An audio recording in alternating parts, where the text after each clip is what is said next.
चलो ध्यान देना, हम लोग का जो चैप्टर है, अध्याय है ना, आव्यूह, क्या है, आव्यूह या मैट्रिक्स, उसमें मैंने कुछ कुछ लिखवा दिया था, आव्यूह के प्रकार के बारे में बताया था। आव्यूह का प्रकार, किस किस प्रकार का आव्यूह है, उसको क्या क्या नाम से जानते हैं, तो उसको एक बार थोड़ा सा रिवीजन कर लेते हैं एक बार, है नहीं, उस दिन जो पढ़े थे उसका एक बार क्या कर लेते हैं, रिवीजन। तो मैंने सबसे पहले बताया था शुरुआत में आव्यूह का प्रकार में, आव्यूह का प्रकार में जो पहला प्रकार होता है उसको क्या नाम दिए थे, पंक्ति आव्यूह। तो पंक्ति आव्यूह में क्या होता है, पंक्ति प्रधान होता है। पंक्ति क्या है, प्रधान। कैसे पंक्ति प्रधान, उसमें केवल एक पंक्ति होगा, उसमें क्या हो, केवल एक पंक्ति। पहचानने का तरीका क्या होता है कि जिसमें केवल एक पंक्ति हो, जिसमें केवल एक पंक्ति हो, तो क्या बोलेंगे, पंक्ति आव्यूह बोलते हैं। तो एग्जाम्पल के तौर पर मैंने एक एग्जाम्पल लिखवाया था, क्या लिखवाया था कि 2 4 6, ये क्या है जी, कितना पंक्ति है, एक पंक्ति। पंक्ति की संख्या इसको भी बोलते हैं ना, ये पंक्ति है अपना, सिखाया था ना उस दिन कि ये हमारा क्या है जी, पंक्ति है, और ये वाला क्या बनेगा अपना, खंभा जैसे दिखेगा वो स्तंभ है। तो केवल एक पंक्ति रहेगा तो बोलेंगे पंक्ति आव्यूह, ठीक है। तो एक पंक्ति है तो स्तंभ चाहे जोड़े थोड़ी 3 ही रहे, स्तंभ ज्यादा भी हो सकता है, स्तंभ ज्यादा भी हो सकता है, पंक्ति केवल कितना होना चाहिए, एक होना चाहिए। तो क्या बोलेंगे इसको, पंक्ति आव्यूह बोलेंगे। सेकेंड नंबर यहीं पर बात करते हैं, क्या पढ़ाया था, स्तंभ आव्यूह। नेक्स्ट क्या बताया था, स्तंभ आव्यूह। तो याद रखेंगे स्तंभ आव्यूह में क्या होता है, स्तंभ जो है एक होता है, केवल एक स्तंभ। क्या होता है इसके बारे में बताया था, क्या होता है जी, केवल एक स्तंभ होगा ना जी, केवल एक स्तंभ होगा। तो कैसे केवल एक स्तंभ होगा, तो यहाँ पर ये बना दो एग्जाम्पल के लिए, 2 8 7 है ना। तो किसमें देखो केवल एक स्तंभ है, केवल क्या है, एक स्तंभ। पंक्ति चाहे कितना भी हमको मतलब नहीं है, लेकिन कितना स्तंभ होना चाहिए, केवल एक स्तंभ होना चाहिए। तो क्या बोलेंगे नाम को, स्तंभ आव्यूह। आगे लिखेंगे अपने पास, आगे क्या था अपने पास, तीसरा मैंने बताया था शून्य आव्यूह। क्या बताया था, शून्य आव्यूह। तो शून्य आव्यूह के बारे में याद रखेंगे, शून्य आव्यूह क्या होता है जी, जिसमें जो आव्यूह का जो अवयव है, आव्यूह का अवयव वो क्या होता है जी, शून्य होता है। क्या होता है, शून्य। प्रत्येक अवयव शून्य होगा तो क्या बोलेंगे उस आव्यूह को, शून्य आव्यूह। उसका एग्जाम्पल है कि नहीं, प्रत्येक अवयव क्या होना चाहिए, शून्य होना चाहिए। कोई भी अवयव मान ले यहाँ पर ये एक आ गया तो इसको शून्य आव्यूह बोलेंगे, नहीं बोलेंगे। उसके प्रत्येक अवयव क्या होना चाहिए, शून्य होना चाहिए, ये बताया था। उसके बाद मैंने चौथा नंबर क्या बताया था, मेरे को बताओ तो, वर्ग आव्यूह। क्या बताया था, वर्ग आव्यूह। तो मेरे को वर्ग आव्यूह के बारे में थोड़ा सा बताना। वर्ग आव्यूह में क्या होता है, 2 गुणा 2 क्रम का, या पंक्ति की संख्या और आव्यूह की संख्या, सॉरी पंक्ति की संख्या और स्तंभ की संख्या आपस में क्या होती है, बराबर। इसको क्या बोलेंगे, वर्ग आव्यूह। एग्जाम्पल के लिए क्या ले सकते हैं अपन, एग्जाम्पल के लिए अपने पास हो जाएगा, जैसे कि मैंने ये बनाया 1 2 3 और 4, ये अपने पास एक आव्यूह है। ये 2 गुणा 2 क्रम का है। कौन से क्रम का है, 2 गुणा 2 क्रम, मतलब 2 पंक्ति और 2 स्तंभ। कैसे 2 पंक्ति, यहाँ पर 2 पंक्ति और कितना स्तंभ, 2 स्तंभ, ठीक बात है। तो 2 पंक्ति और 2 स्तंभ का क्या है अपने पास आव्यूह, से क्या बोलेंगे, वर्ग आव्यूह बोलेंगे। इसके बाद एक लास्ट मैंने पढ़ाया था 5वां नंबर पिछले क्लास में, क्या पढ़ाया था, मुख्य विकर्ण। क्या पढ़ाया था, मुख्य विकर्ण। मुख्य विकर्ण को मैंने विस्तार से समझाया था, कैसे मुख्य विकर्ण बन रहे हैं, बताया था क्या।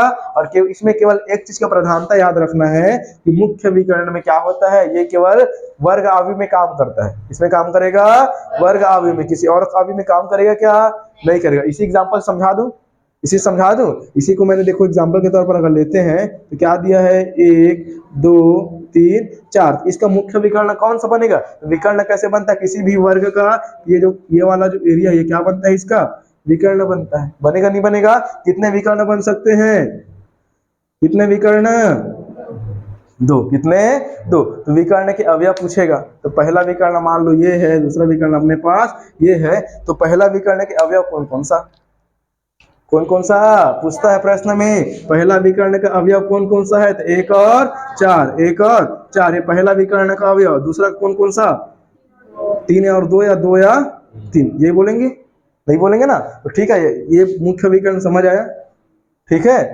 ये केवल किस में काम करता है, इसमें काम करता है वर्ग आव्यूह में, मतलब 2 गुणा 2 का या 3 गुणा 3 का आव्यूह रहेगा, उसी में विकर्ण आव्यूह निकलेगा या मुख्य विकर्ण निकलेगा, ठीक है। इसके बाद अगला पॉइंट आगे लिखेंगे अपन, कौन सा, छठवां क्या है देखो तो, क्या है, आगे अपने पास है विकर्ण आव्यूह, लिख लो विकर्ण आव्यूह।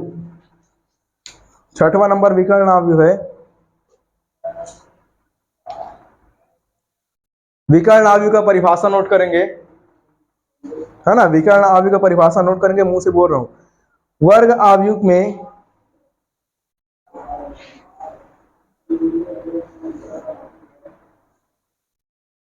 वर्ग आव्यूह में मुख्य विकर्ण को छोड़कर, वर्ग आव्यूह में मुख्य विकर्ण को छोड़कर, ठीक है जी, वर्ग आव्यूह में मुख्य विकर्ण को छोड़कर, वर्ग आव्यूह में मुख्य विकर्ण को छोड़कर शेष क्या हो गया, ठीक है चलो, वर्ग आव्यूह में मुख्य विकर्ण को छोड़कर शेष अवयव, शेष अवयव शून्य हो, शेष अवयव क्या हो जी, शून्य हो। किसके बारे में परिभाषा लिख रहे हैं अपन, विकर्ण आव्यूह, कंफ्यूजन नहीं होना है, विकर्ण आव्यूह, बिल्कुल ध्यान से देखिए, है ना। विकर्ण आव्यूह क्या होता है, यहां पर बना दूं, चलो यहीं पर बनाता हूं। शेष अवयव क्या होता है जी, शून्य, किसको छोड़कर, मुख्य विकर्ण। मुख्य विकर्ण कौन कौन सा, ये वाला और ये वाला, इसके अलावा बाकी जो अन्य है वो क्या हो जाएगा, शून्य है, तब उसको क्या बोलेंगे, विकर्ण आव्यूह बोलेंगे। कैसे समझने का थोड़ा कोशिश करना, एक तो 2 गुणा 2 का बता देता हूँ, 3 गुणा 3 का बता देता हूँ, दोनों बता देता हूँ, है ना। तो यहाँ पर समझना, यहाँ पर इसको 0 कर दिए, इसको 0 कर दिए, इसको 1 कर दिए, इसको 2 कर दिए, ठीक है। तो यहाँ पर मुख्य विकर्ण कौन बनेगा, ये बनेगा, बनेगा नहीं बनेगा, बनेगा ना, 1 और 2 बनेगा। ये वाला जो है मुख्य विकर्ण को छोड़कर शेष अवयव क्या है जी, शून्य है, शेष अवयव क्या है, शून्य है, इसको क्या बोलेंगे, विकर्ण आव्यूह। फॉर एग्जाम्पल एक और यहीं पर देख लेते हैं, a बराबर अपने पास 3 गुणा 3 का देखते हैं, 2 गुणा 2 क्रम का है, 2 गुणा 2 क्रम का, यहाँ पर हो जाएगा अपने पास 1 या चलो चलो 1 0 0 2, सॉरी 0 कर दो इसको भी, 2 0 और 0 0 3। यहाँ पर मुख्य विकर्ण कौन सा बनेगा, 1 2 3 वाला बनेगा, बनेगा नहीं बनेगा। शेष अवयव क्या है उसके अलावा, 0 है, इसको कौन सा अवयव बोलेंगे, विकर्ण आव्यूह। नाम तो याद रहेगा, उसका काम याद रहेगा नहीं रहेगा, रहेगा ना, नाम और काम दोनों याद होना चाहिए। तो यहाँ पर मुख्य विकर्ण अपने पास बनेगा 1 2 3, इसको क्या बोलेंगे, विकर्ण आव्यूह बोलेंगे। नोट करो इसको फटाफट एग्जाम्पल को, ठीक है। इसके बाद नेक्स्ट अपन डालेंगे अदिश आव्यूह। क्या डालेंगे, अदिश आव्यूह, 7वां नंबर है अदिश आव्यूह। तो अदिश आव्यूह के बारे में थोड़ा देखते हैं। दरवाजा ओपन कर दूं क्या थोड़ा सा,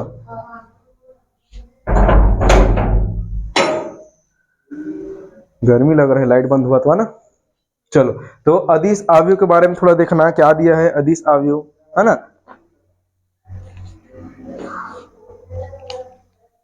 लिखो चलो, बोलो, लिखेंगे वह विकर्ण आव्यूह, वह विकर्ण आव्यूह जिसके, वह विकर्ण आव्यूह जिसके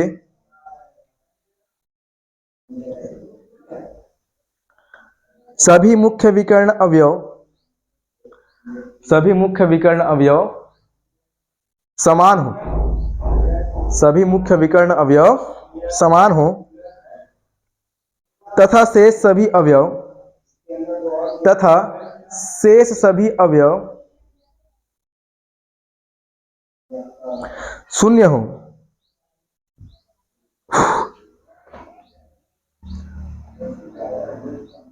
शून्य हो, अदिश आव्यूह कहलाता है, अदिश आव्यूह कहलाता है, अदिश आव्यूह कहलाता है, अदिश आव्यूह कहलाता है। ध्यान देंगे एग्जाम्पल इसका अदिश आव्यूह का। यहाँ पर अपन क्या किए हैं, जो पिछला वाला जो देखे हैं विकर्ण आव्यूह, है ना। तो विकर्ण आव्यूह में क्या हुआ था, जो विकर्ण के अवयव है वो जो विकर्ण के अवयव है वो जीरो नहीं थे, बाकी सब क्या था, जीरो था, तो उसको क्या नाम दिए थे, विकर्ण अवयव बोले थे। लेकिन इसमें क्या होगा, जो अदिश आयु दिखाई पड़ रहा है उसमें उसका जो एग्जाम्पल कुछ इस प्रकार से बनेगा। इसमें क्या होता है, जो मुख्य विकर्ण के अवयव है, जो मुख्य विकर्ण के अवयव हैं वो क्या होते हैं जी, समान होते हैं। क्या होते हैं, समान। परिभाषा में लिखा हो ना, जो मुख्य विकर्ण के अवयव जो है समान होंगे, और क्या हो जाएगा, जो शेष अवयव है, जो शेष अवयव है वो क्या होगा, शून्य होगा। तो इस प्रकार के अवयव क्या बोलेंगे, अदिश अवयव। कंफ्यूजन थोड़ी हो रहा है, विकर्ण अवयव में समान नहीं होगा, क्या समान नहीं होगा, विकर्ण के अवयव समान नहीं होंगे। लेकिन अदिश अवयव में क्या होता है, अदिश से मतलब थोड़ा डेडिकेट करना कि उसका जो बोल सकते हैं मुख्य विकर्ण का जो अवयव है वो क्या होगा, समान होगा, और बाकी शेष अवयव जीरो होगा। ठीक है, तो ये बन जाएगा, बन जाएगा। और बताना पड़ेगा एग्जाम्पल, चाहो तो एक की जगह 5 भी ले सकते हो, 5 है, 4 है, 3 है, 2 है, जो लेना है तो अपने मन से ले सकते हैं एग्जाम्पल के लिए। ठीक है, उसके बाद 8वां पॉइंट यहाँ पर नोट करेंगे, इकाई या तत्समक अवयव। क्या बोलते हैं, एग्जाम में पूछता है, इकाई या तत्समक अवयव, इकाई या तत्समक अवयव। ठीक है, ये एग्जाम में पूछा है 1-2 बार, है ना। तो इकाई या तत्समक अवयव के बारे में बात करते हैं, तो इसके बारे में थोड़ा सा परिभाषा के तौर पर लिखना। पूछता है इकाई या तत्समक अवयव क्या है, या पूछेगा तत्समक अवयव क्या है कि नहीं। एक परिभाषा बोल सकते हैं, परिभाषा 7 उदाहरण दीजिए, ऐसा बोलता है। तो लिखेंगे परिभाषा में, वह अदिश अवयव, वह अदिश अवयव जिसका प्रत्येक मुख्य विकर्ण, वह अदिश अवयव जिसका प्रत्येक मुख्य विकर्ण, जिसका प्रत्येक मुख्य विकर्ण अवयव एक है, मुख्य विकर्ण अवयव एक है। तत्समक और इकाई का अर्थ एक होता है जी, थोड़ा याद रखना, है ना। इकाई मतलब एक। क्या लिखे हो, वह अदिश अवयव जिसका प्रत्येक मुख्य विकर्ण अवयव एक है, इकाई अवयव कहलाता है।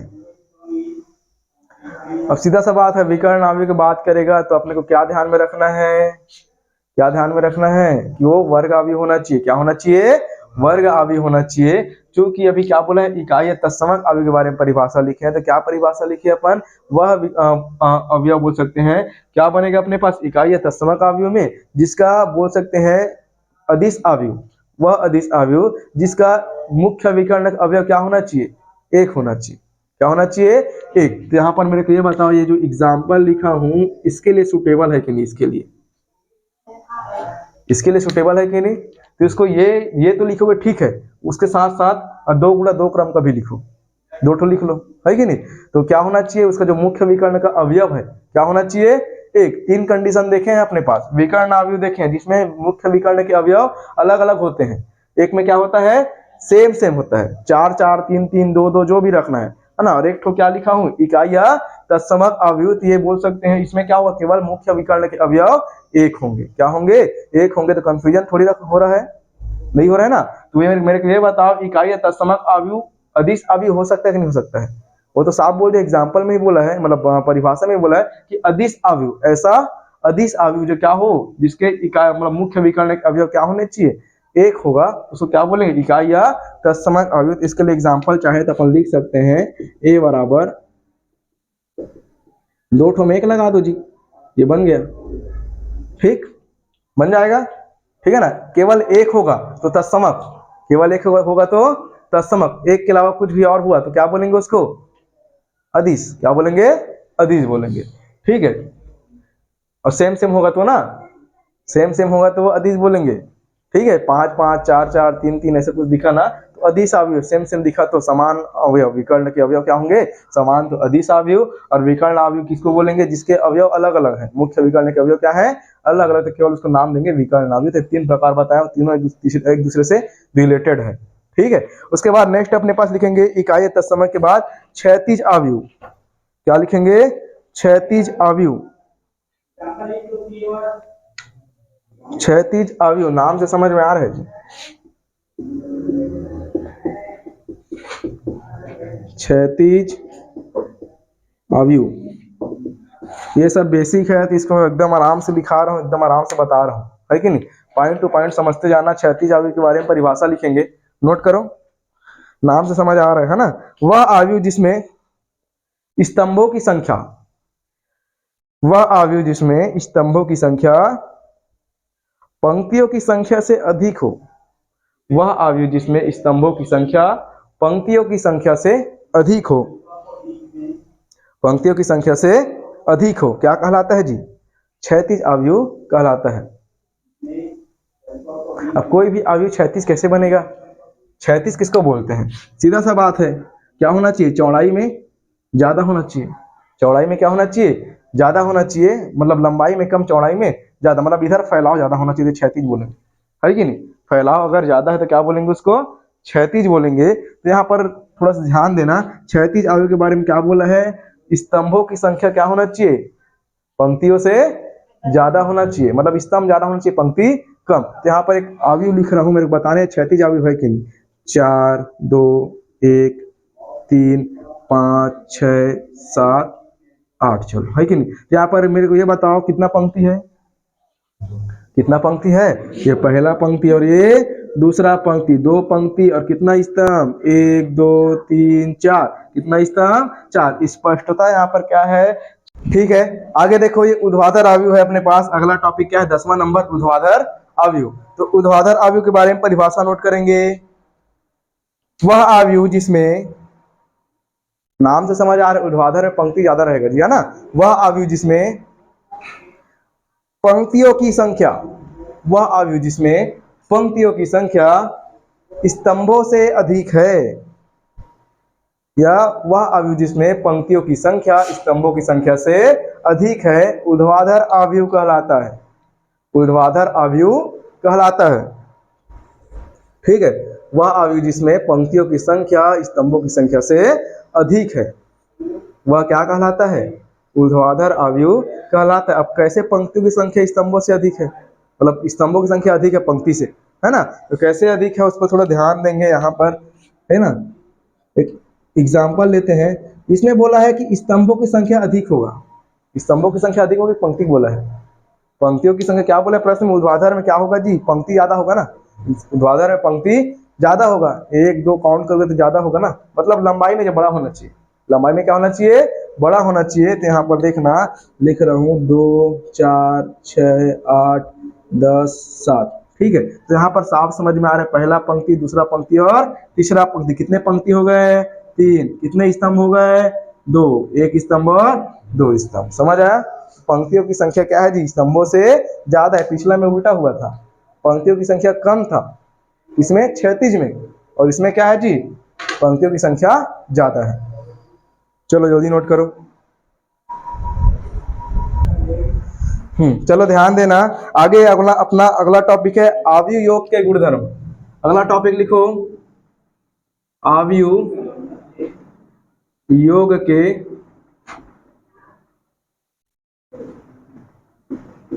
गुणधर्म। तो आयु योग का जो गुणधर्म है, इसमें पहला अपना टॉपिक बनेगा क्रम विनिमय नियम। क्या बनेगा?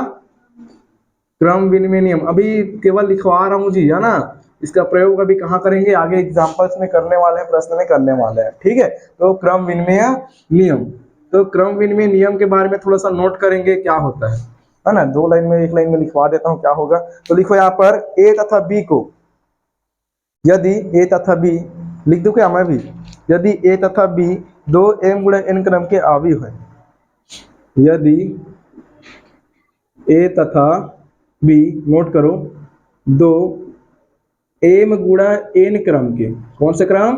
m गुणा n क्रम के। m क्या है जी? n क्या है? m और n क्या है? m पंक्ति और n स्तंभ, है ना। तो m गुणा n क्रम के आयु है, या 2 आयु है, लिख सकते हो, आयु है। a और b जो है m गुणा n क्रम के 2 आयु है। m और n का क्रम पता नहीं है, तो उसको लिखा n गुणा n लिखा है, ठीक है। तो अपने पास क्रम विनिमय नियम क्या बोलता है? तो क्रम विनिमय नियम बोलता है, यदि मैं a आयु में, अर्थात आयु a में आयु b को जोड़ता हूँ, कैसे प्रयोग करूंगा एग्जाम्पल बताऊंगा, ठीक है। तो a में यदि मैं b को जोड़ता हूँ, या b में मैं a को जोड़ता हूँ, दोनों आपस में क्या मिलेगा? बराबर। दोनों आपस में क्या मिलेगा? बराबर मिलेगा। क्लियर बात है? यदि ए में बी को जोड़ते हैं प्लस बी में ए को जोड़ते हैं तो क्या मिलेगा, दोनों आपस में बराबर मिलेगा। ठीक बात है। चलो तो ये इसको नोट कर लो। इसके बाद अपने पास अगला पॉइंट बनेगा सेकेंड नंबर, क्या बनेगा ध्यान देना, ये बनेगा साहचर्य नियम। दूसरा अपने पास साहचर्य नियम। एक केवल नियम लिखने में थोड़ा सा कठिन जा रहा है, बाकी एकदम इजी है। जब एग्जांपल करेंगे तो एकदम सरल लगेगा, अच्छा लगेगा। ठीक है, तो लिख लो यहाँ पर, यदि ए तथा बी, ए बी तथा सी, यदि ए बी तथा सी क्या है जी, ए बी तथा सी एम गुणा एन क्रम के ना, एम गुणा एन क्रम के, तीनों क्या है जी, एम गुणा एन क्रम के अवयव हैं। क्या टॉपिक है अपने पास, योग गुणधर्म देख रहे हैं। क्या देख रहे हैं, योग गुणधर्म। तो सीधा सा बात है, यदि मैं ए धन बी धन सी को तीनों को आपस में जोड़ता हूं, है ना, तो पहले वाले में क्या करता हूं, ए को अलग जोड़ दिया, मतलब बी और सी को पहले जोड़ दिया। ब्रैकेट करता क्या होता है पता है ना, गणित वाले को पता होना चाहिए। ब्रैकेट करता है कि ब्रैकेट के अंदर जो वैल्यू वो पहले जुड़ेगा, ये दोनों पहले जुड़ गया फिर ये जुड़ता है, तो आंसर उतना ही आएगा जितना ए प्लस बी को पहले जोड़ने पर और सी को अंतिम में जोड़ने पर आएगा। ये क्या बोलता है, साहचर्य नियम। ठीक है, बन जाएगा, बन जाएगा ये। ठीक, इतना होने के बाद योज्य तत्समक लिखो।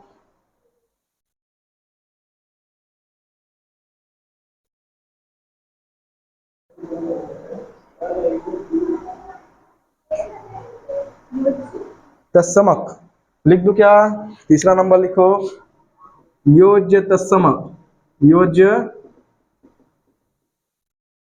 तत्समक, सही लिखो, योज्य तत्समक। ठीक है, तो योज्य तत्समक का अर्थ क्या है कि ऐसा कौन सा वैल्यू जोड़ा जाए, है ना, तत्समक का अर्थ है ऐसा कौन सा वैल्यू जोड़ा जाए कि वही वैल्यू मिले, फिर से वही वैल्यू फिर से मिले। तो यहाँ पर लिखो, यदि ए एक एम गुणा एन क्रम का तथा एक ओ अवयव लेते हैं, क्या लेते हैं, ओ, है ना, ओ क्या है अभी, ये भी एम गुणा एन क्रम का है, क्रम का अवयव है, क्रम का अवयव है। तो हमेशा याद रखेंगे, हमेशा याद रखेंगे, यदि ए में ओ को जोड़ते हैं, यदि अवयव ए में अवयव ओ को, ओ क्या है पता है ना, ओ क्या है बताया था, डार्क जीरो। डार्क जीरो मतलब शून्य अवयव। कौन सा अवयव, शून्य अवयव। पढ़ाया कि नहीं रे, भूलना नहीं, वो केवल उसी को दर्शाएगा, या डार्क जीरो केवल उसी को दिखाएगा जी, भूलना नहीं है ना। तो ए में जीरो को जोड़ो या जीरो में ए को जोड़ो, तब भी कितना मिलेगा, ए मिलेगा। कितना मिलेगा, ए। एग्जाम्पल थोड़ी बताऊं, जब आएगा तब बताऊंगा, रहने दो, अभी केवल लिख के रखो। ठीक है, एकदम सरल है, एक केवल नियम को याद नहीं करना है ना, केवल दिमाग में रखते जाओ, बाकी कुछ नहीं करना पड़ेगा, एकदम सरल नियम है ना। तो योज्य तत्समक समझ आया, योज्य तत्समक समझ आया। ठीक है, एक गुणन तत्समक भी होता है, ठीक है, जब आएगा मैं बता रहा हूं। तो उसके बाद लिखो योज्य प्रतिलोम। चौथा लिखो योज्य प्रतिलोम, योज्य प्रतिलोम लिखेंगे जी। अगला क्या लिखेंगे, योज्य प्रतिलोम, इसी को छाप दो पूरा, है ना। यदि ए एक एम गुणा एन क्रम का तथा ओ एम गुणा एन क्रम का, अब इसको पूरा छाप देना, यहाँ पर छपा जाएगा, छपा जाएगा। क्या बोलना चाह रहे हो, समझ आ रहा है ना। ए एक ऐसा अवयव है जो एम गुणा एन क्रम का है, और ओ भी एक ऐसा अवयव है जो सेम क्रम का, मतलब दोनों का क्रम क्या है, सेम है। समझ आ रहा है, देखना सब में मैं वैसे लिखा हूँ, एम गुणा एन इसमें भी, एम गुणा एन इसमें भी, और एम गुणा एन इसमें भी। मतलब समझ में इतना आना चाहिए कि समान समान अवयव जुड़ते हैं, समान समान क्रम के अवयव क्या होंगे जी, जुड़ेंगे। अलग अलग क्रम का अवयव नहीं जुड़ेगा, अर्थात 2 गुणा 3 से 3 गुणा 2 जुड़ेगा क्या, नहीं जुड़ेगा। ठीक है, ध्यान रखना। तो योज्य प्रतिलोम में यहाँ पर भी लिख लो, यदि ए एक एम गुणा एन क्रम का तथा ओ एम गुणा एन क्रम का अवयव है, तो योज्य प्रतिलोम, योज्य प्रतिलोम। ठीक है, तो योज्य प्रतिलोम क्या बनेगा अपने पास, ए में, इसमें अवयव ए में ऐसा क्या जोड़े, ऐसा क्या जोड़े कि वो क्या दे जी, ओ दे, या डार्क जीरो दे। क्या दे, डार्क जीरो दे। तो इसमें क्या करते हैं, माइनस ए जोड़ते हैं। क्या जोड़ते हैं जी, माइनस ए। तो ए माइनस ए इज इक्वल 0, या इसी को बोल सकते हैं, चलो यहीं तक लिखो, कोई दिक्कत नहीं है, दोनों का तो सेम ही है है ना। तो ए में ऐसा क्या जोड़े, इसी को बोलते हैं योज्य प्रतिलोम। प्रतिलोम मतलब उसका उल्टा।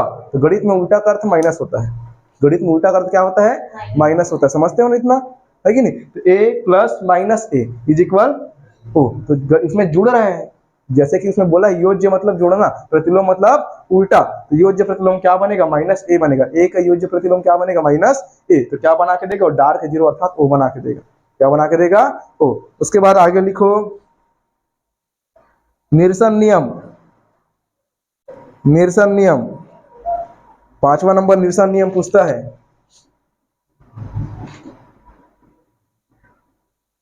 निरसन नियम परिभाषा लिखेंगे निरसन नियम का। यदि ए बी तथा सी तीन m गुणा n क्रम के आव्यूह हैं, यदि तीन आव्यूह लेना है, ए बी तथा सी क्या है जी, m गुणा n क्रम के आव्यूह हैं, m गुणा n क्रम के आव्यूह है, तब क्या हो जाएगा, यदि मैं a में b को जोड़ता हूं, a में b को जोड़ता हूं, तो ये b में c को जुड़ने के बराबर मिलेगा, है ना। b में c को जुड़ने के बराबर मिलेगा, ठीक है। a plus B sorry a plus C कर लो जी इसको, a प्लस सी, या ऐसे भी सही है, कोई दिक्कत नहीं है ना। a plus B is equal a plus C. यहाँ पर एक कंडीशन बनेगा, जब कब बराबर होगा, जब b जो है c के बराबर होगा। b जब c के बराबर होगा तो क्या बोल सकते हैं जी, a प्लस बी बराबर a प्लस सी। इसी को क्या बोलेंगे, निरसन नियम। उसके लिए कंडीशन बनता है b जो है c के बराबर होगा, b क्या होगा, c के बराबर होगा। ये अपने पास निरसन नियम 5वां नियम है। अब आव्यूह का व्यवकलन की बात करते हैं। आव्यूह का व्यवकलन, व्यवकलन मतलब घटाना, व्यवकलन मतलब घटाना। तो जो नियम यहाँ लगा है ना, ये वाला में, क्रम मिलने वाला में, वही घटाने में लगेगा। लेकिन ये थोड़ा उसमें क्रम नियम काम नहीं करेगा। क्यों नहीं करेगा, a माइनस बी करेंगे तो a माइनस बी में बराबर आएगा, नहीं आएगा ना। तो क्रम में काम करेगा, व्यवकलन में नहीं करेगा ना। बस नॉर्मल याद रखना, व्यवकलन करते क्या होता है, घटाना है तो सिंपल घटाना है। उसमें क्रम में पूछ देता है कभी कभी, है ना। आव्यूह का व्यवकलन में, आव्यूहों का व्यवकलन में खाली स्थान नियम काम करता है, या सही गलत में पूछ देता है, सत्य सत्य में, कि आव्यूह का व्यवकलन में क्रम में नियम काम करता है। तो सत्य है कि असत्य, असत्य है, क्रम में नियम काम नहीं करेगा। क्यों काम नहीं करेगा, यहाँ समझ आ रहा है। a plus B is not equal to a minus B, ठीक है। इसलिए ये याद रखना। तो उसको लिखाना पड़ेगा, व्यवकलन को लिखाना पड़ेगा। लिख लो, चलो थोड़ा सा, एक लाइन तो है, लिख लो, यहीं पर बता देता हूं। आव्यूहों का व्यवकलन, आव्यूहों का, आव्यूहों का व्यवकलन। अब इसमें यह बताना, व्यवकलन मतलब दो आव्यूह को आपस में क्या करना है, अपने को घटाना है। तो घटाने के लिए क्या बनेगा, ये लिखाएगा a माइनस बी, या इसी को लिख सकते हैं a प्लस माइनस बी, ठीक है, बन जाएगा। a माइनस बी लिख सकते हैं, a से b को घटाना है, आव्यूह a है और आव्यूह b है। याद रखना, समान समान क्रम के m गुणा n, जिसको बोला गया है 2 गुणा 2 का, या 3 गुणा 3 का, या 2 गुणा 3 का। तो 2 गुणा 2 से केवल 2 गुणा 2 घटेगा या जुड़ेगा, 3 गुणा 3 से केवल 3 गुणा 3 का जुड़ेगा या घटेगा, या 2 गुणा 3 से 2 गुणा 3 ही जुड़ेगा या घटेगा। समझ आ रहे हैं कैसे बोल रहा हूं।